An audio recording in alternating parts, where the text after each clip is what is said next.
Welcome to the Unitarian Universal Church of Little Rock, where love is our teaching and service is our prayer. I'm Gene Miley. I'm the PA for today, as you can tell, and also sing in the choir. And I'm president-elect for another week. We won't talk about what comes after that.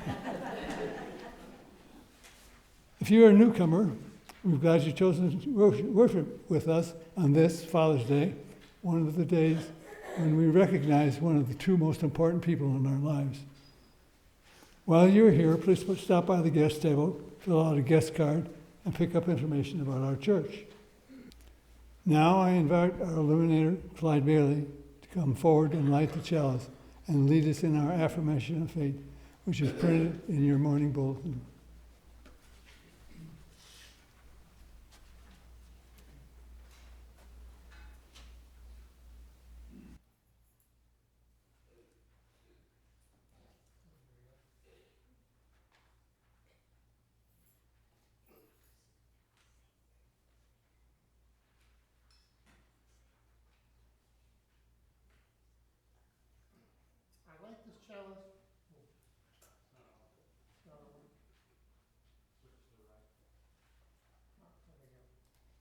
All right.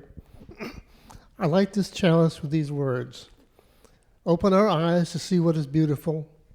Open our minds to learn what is true.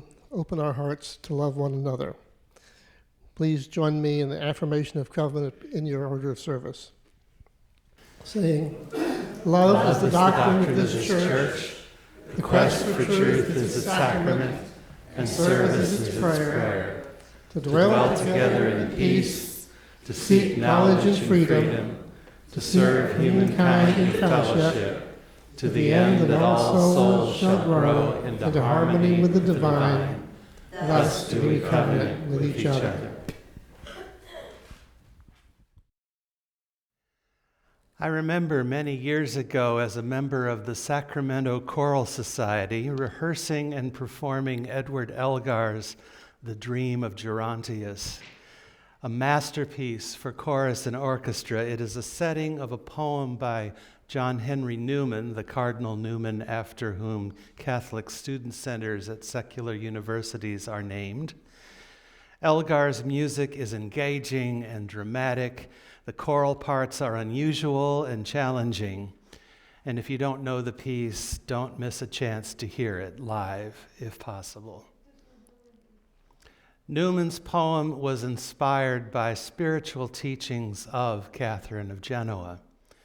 It tells the story of the death of Gerontius, a name that means simply old one, and his soul's subsequent journey to meet God in heaven, guided by his guardian angel, past a chorus of demons and through choirs of angels, overhearing the funeral mass on earth along the way. The idea that Newman took from Catherine was that the energy that propels this journey of the soul is mutual love.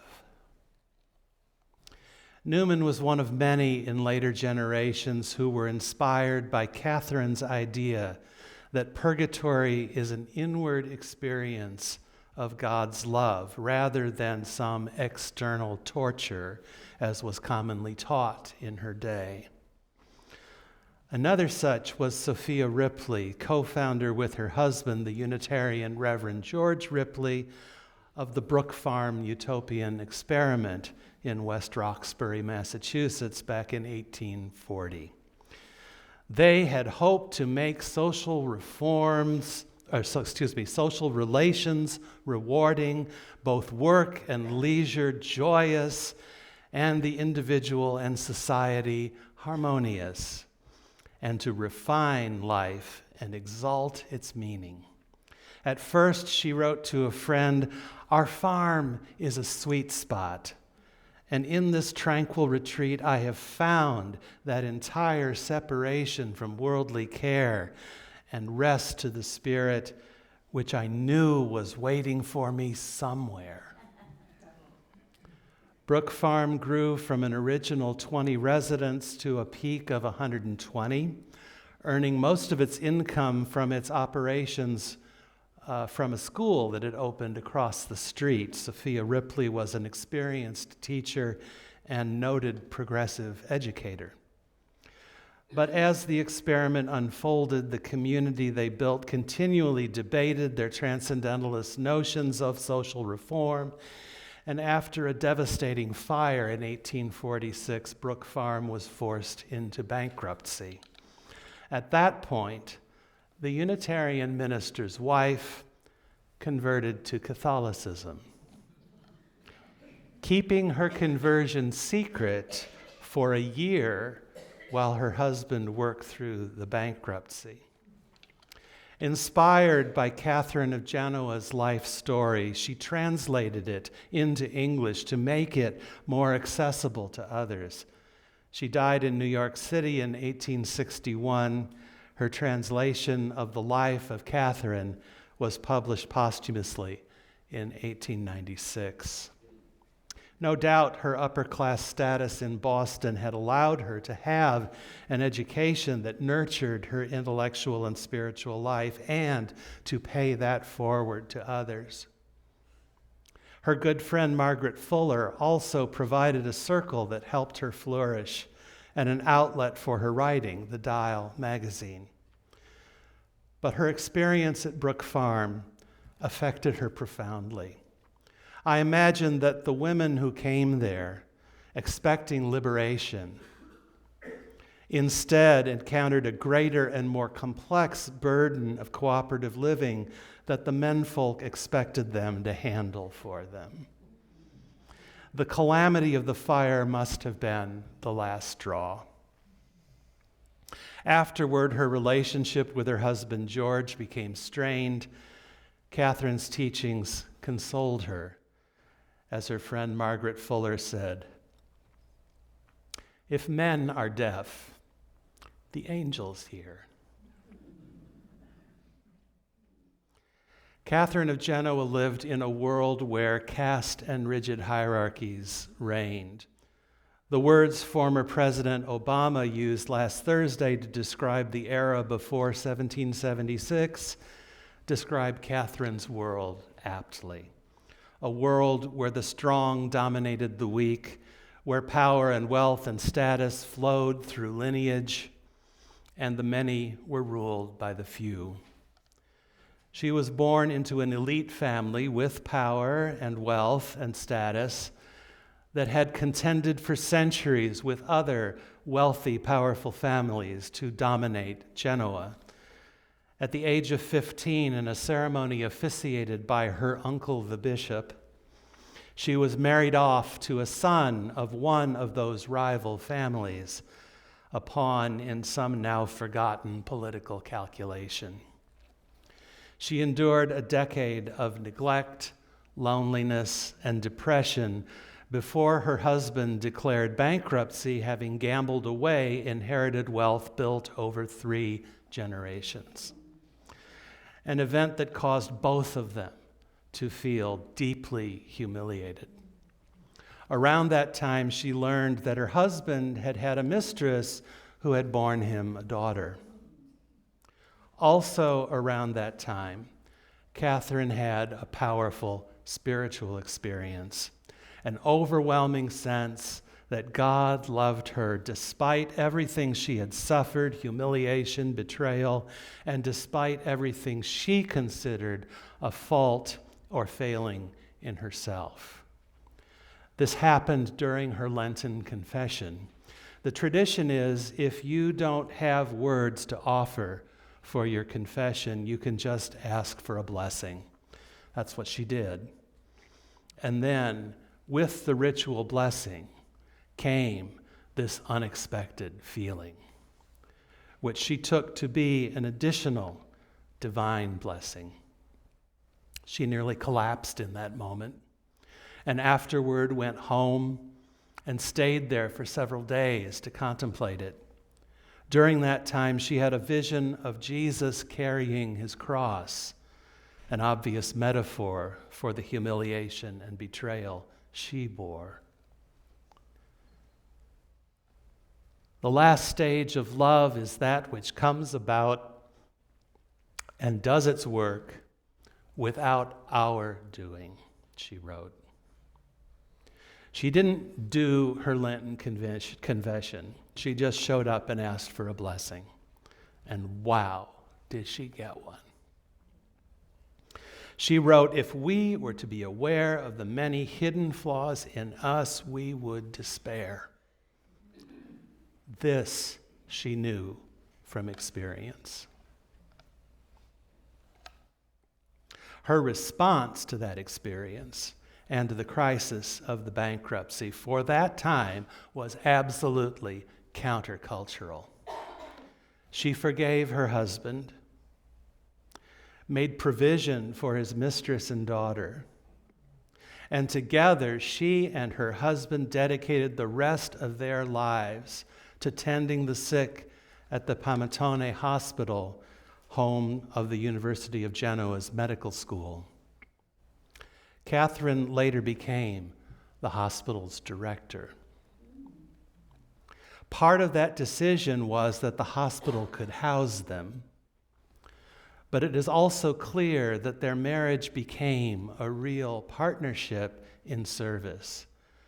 In time, her husband became a Franciscan tertiary, a layperson who continues to live and work in the world, and as a spiritual practice, follows the Franciscan rule. They served the sick together during an episode of bubonic plague that claimed her husband's life. She survived a second wave of plague 4 years later. Catherine never affiliated with any religious order as her husband had, but she did have a Franciscan spiritual counselor toward the end of her life, her successor as director of the hospital, who also helped to compile an account of her life and to transcribe her spiritual teachings, published some 40 years after her death. So what did Catherine teach? She is famous for her interpretation of the doctrine of purgatory, that the soul's ardor in transforming itself into God is its purgatory, the passionate instinct to overcome its impediments. Now, just as Catherine inspired others who came after her, so she found inspiration in an ancient Christian author of the late 400s to early 500s, known as Dionysius the Areopagite, or as the pseudo-Dionysius. We don't know this author's real name. The name that tradition has assigned comes from the Bible. In its 17th chapter, the book of Acts tells a famous story about St. Paul preaching in Athens. He had noticed a temple there dedicated to the unknown God. And being, as an old friend of mine used to say, the aluminum siding salesman of his day, he decided to preach that his God was their unknown God.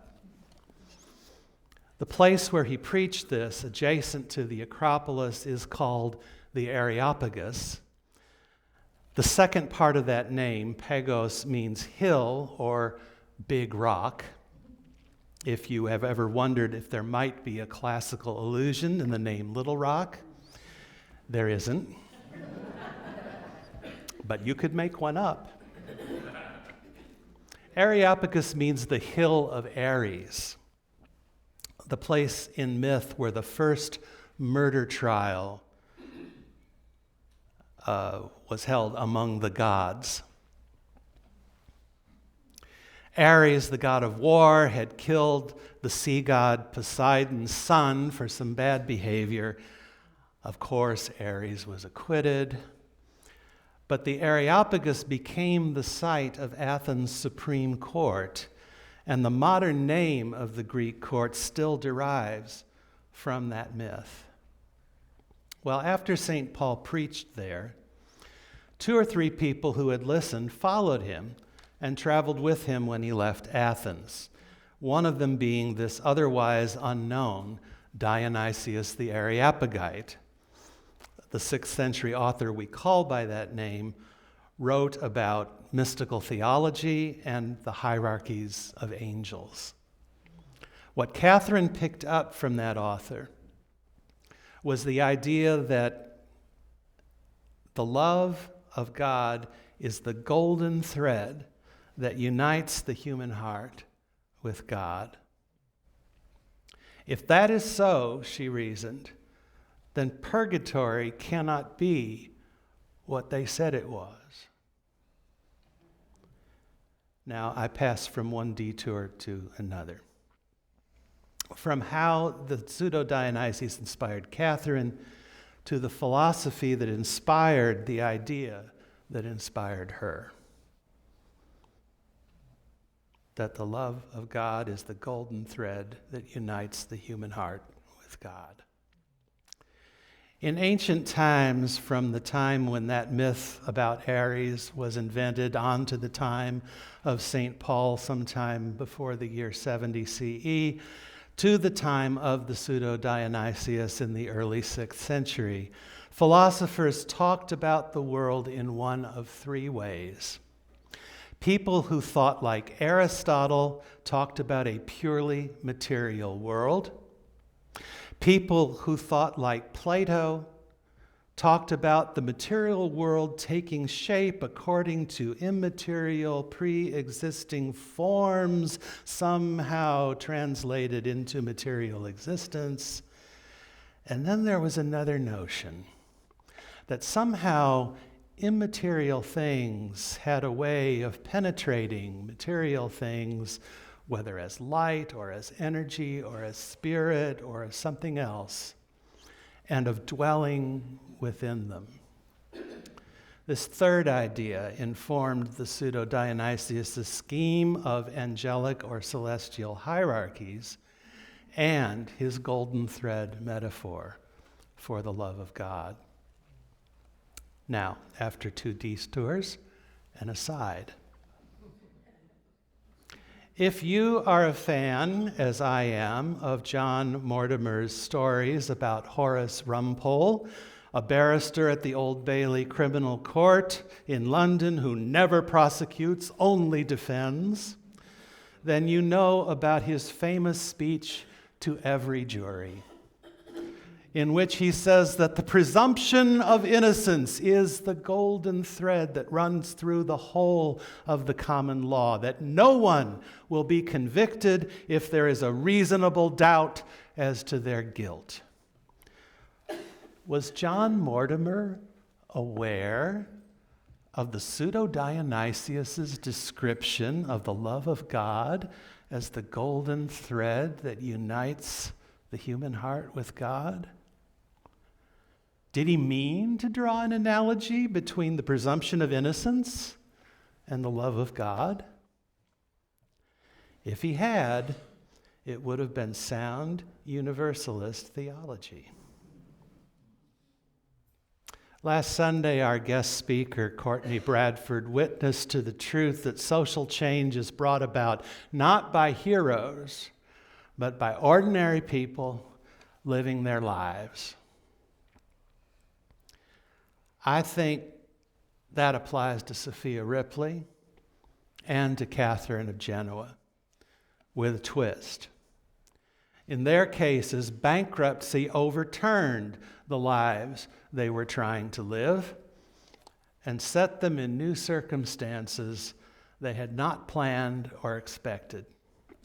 The losses and limits that they suffered altered their reckonings, opened their hearts, and led them to reflect and to write and to teach about things they had not been taught.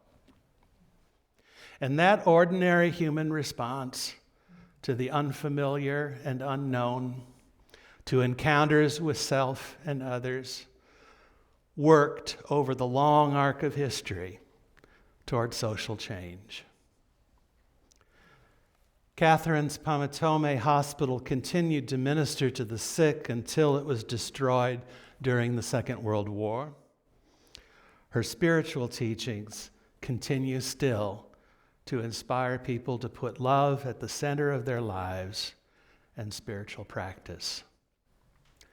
May our encounters with the unfamiliar and unknown in ourselves and others in the course of our ordinary lives also inspire more love and justice in the world. Amen.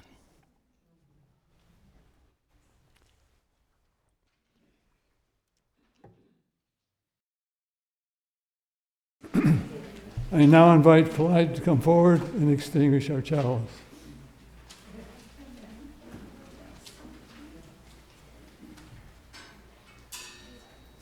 Please repeat our closing words, saying, "Go out into the world in peace, have courage, hold on to what is good, return to no person evil for evil, strengthen the faint-hearted, support the weak, help the suffering, honor all beings." And may you always keep love at the center.